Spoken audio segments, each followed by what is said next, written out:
At dinner, I spoke one sentence against my mother-in-law, and my wife slapped me in front of everyone, hard, across the face in my own dining room. My name's Daniel. I'm a contractor. Been married to Michelle for 7 years. We were sitting around the table, me, Michelle, her parents, her 2 brothers, her sister. They'd been living in my house for 5 years, rent-free. Michelle's mother was talking like she always did about how I needed to work harder, make more money, provide better. I'd heard it 1,000 times, usually stayed quiet.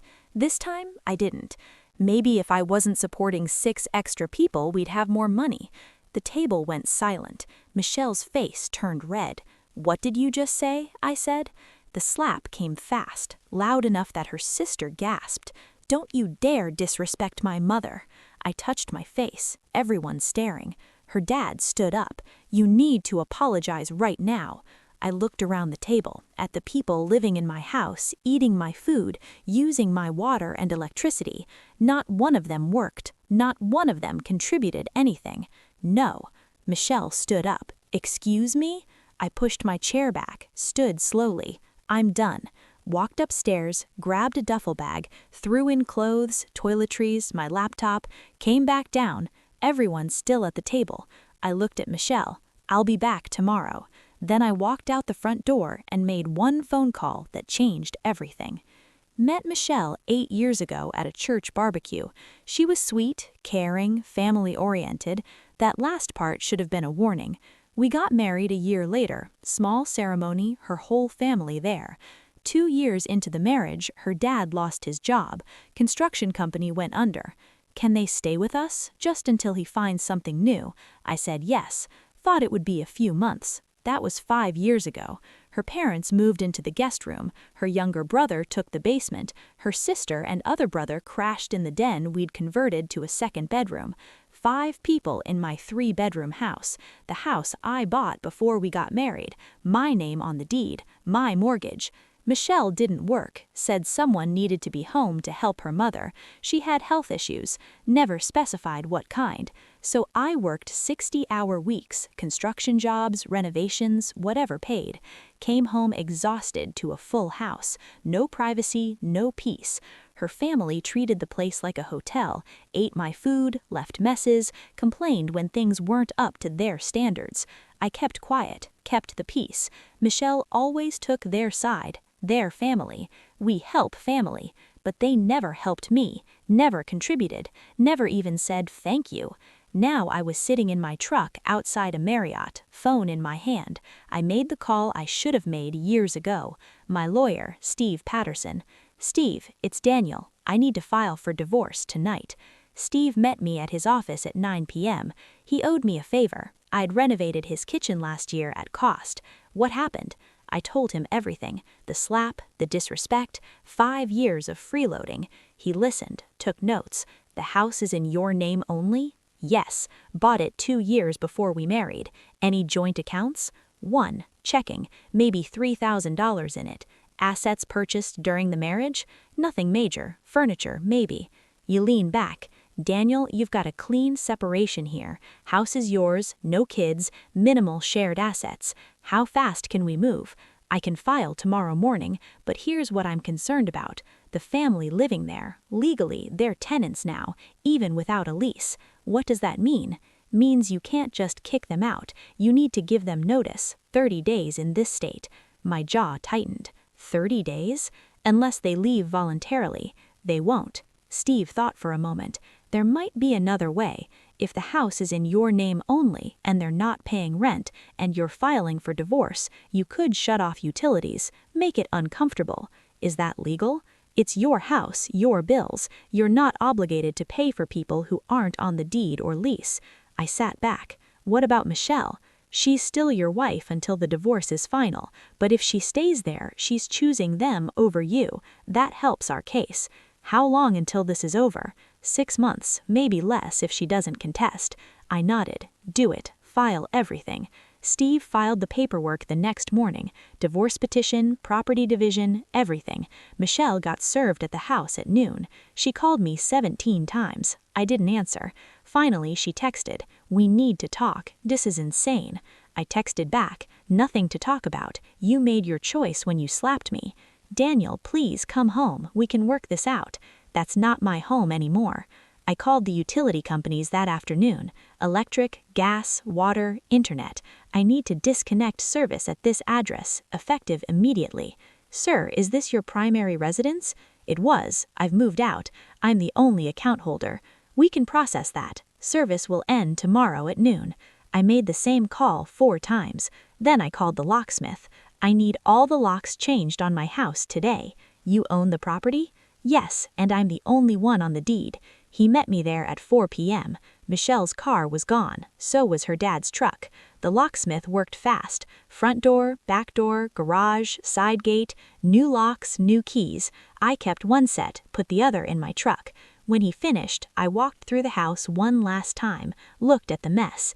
Dishes in the sink, laundry everywhere, there's stuff scattered in every room. I took pictures, documented everything. Then I left, locked the door behind me. At 6 p.m., Michelle called again. This time I answered. "What did you do?" "What needed to be done." "The locks are changed. We can't get in." "I know." "Daniel, this is our house." "No, it's my house, and you're not welcome there anymore." Michelle was screaming now. "You can't do this. My family has nowhere to go." "Should have thought about that before you slapped me." "They'll freeze. The heat's not working." I shut it off along with the water and electric. Silence. Then her voice dropped. "You're going to regret this." "I already regret the last 5 years." She hung up. 10 minutes later, her father called. I let it go to voicemail. "You spineless piece of locking us out of our home. We'll sue you. We'll take everything." Deleted it. Her brother texted threats. Her sister called crying. Her mother left a long voicemail about what a terrible husband I was. I blocked all of them. Only person I didn't block was Michelle. Needed to document everything she said for the divorce. Steve called that evening. "They contacted my office, said you illegally evicted them." "Did I?" "No, it's your house. You gave them free housing. You can revoke that any time, but they're threatening to claim tenant rights." "Let them try." "They also said you stole their belongings." "Everything in that house is mine. I have receipts." "Good, keep those handy." That night, Michelle sent a long text. "Please, I'm sorry about the slap. I was wrong, but you can't punish my whole family for my mistake. They have nowhere to go. My mom's sick. My dad's looking for work. Just let us back in. We'll figure something out." I read it twice, typed one sentence back. "You chose them, now live with them." She didn't respond. The next morning, I drove past the house. 3 cars parked in the driveway, sleeping in vehicles. I kept driving. 2 days later, Michelle showed up at my job site. I was framing a deck when I saw her car pull up. She got out, eyes red, air messy. "Daniel, please, we need to talk." I set down my hammer. "I'm working. This can't wait." My crew was watching. I walked over to her car, kept my distance. "What do you want?" "My family's staying in a motel. It's $90 a night. We can't afford this." "Not my problem." "Daniel, they're my family, and I was your husband. You hit me in front of all of them. Nobody said a word." She looked down. "I know. I'm sorry." "Sorry doesn't cut it. What do you want me to do?" "Sign the papers, move out, take your family with you. We have nowhere to go. You had 5 years to figure that out while living rent-free in my house." Her voice cracked. "I made a mistake, one mistake." "No, you made a choice. You've been making that choice for 5 years, picking them over me every single time. That's not fair. What's not fair is working myself to death for people who don't respect me." She wiped her eyes. "If I sign the papers, will you let us back in, just for a month so we can find a place?" I looked at her. "Really?" Looked at her. 5 years? 5 years of being treated like an ATM? "No, Daniel, the answer is no. The house stays locked, you stay out, that's final." She started crying harder. "Please, my mom." "Your mom should have raised you better." I walked back to my crew, didn't look back. Michelle's family tried everything over the next 2 weeks. Her dad showed up at my job site. Security had to escort him out after he started yelling. Her brother posted on Facebook calling me abusive, said I threw a disabled woman and her family onto the streets. It went semi-viral in our town. I got messages from people I barely knew, but then my friends started responding, people who'd seen me supporting that family for years, who knew the truth. The narrative shifted. One of my crew members posted, "Daniel fed that family for 5 years while they sat on their asses. He's the kindest guy I know. They're lucky he didn't charge them back rent." The comments turned, people asking Michelle's family why none of them worked, why they lived off one man for half a decade. Michelle deleted her social media accounts. Her sister got a job at a grocery store. Her brother moved back in with his ex-girlfriend. Her parents found a cheap apartment across town. Michelle finally signed the divorce papers, met me at Steve's office, wouldn't look at me. "You ruined my family," she said quietly. "No, your family ruined themselves." Steve slid the papers across the table. She signed, pushed them back. "I hope you're happy." I didn't answer. The divorce finalized 6 weeks later. House stayed mine, no alimony, clean break. I changed every door code, repainted, cleaned out all their stuff, sold most of it, donated the rest. The house felt bigger, quieter, empty in a good way. 6 months after the divorce, I ran into Michelle at a grocery store. She was alone, looked thinner, tired. She saw me, froze. I nodded and kept walking. "Daniel, wait." I stopped, turned around. "Yeah." She stepped closer. "I need to tell you something." "Okay." "My family, they're not speaking to me anymore." I didn't respond. After the divorce, after everything fell apart, they blamed me, said I should have kept you happy, should have controlled you better. Her voice shook. "My own mother said I was worthless for losing you." "I'm sorry to hear that." "Are you?" I thought about it. "Yeah, actually, I am. Nobody deserves that." She wiped her eyes. "I finally see it now. What they were, what I let them turn me into. You long enough." "I know."